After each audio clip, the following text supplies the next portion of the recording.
যদি চার দেয়ালের মাঝে কাটি সারা জীবন, তাহলে থাকবো শুধু বোঝা হয়ে।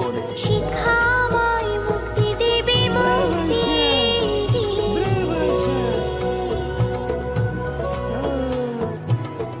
আমি তো কালকে খুশিয়ার আশা, আমারও তো সাধ আছে, আছে অভিলাষা।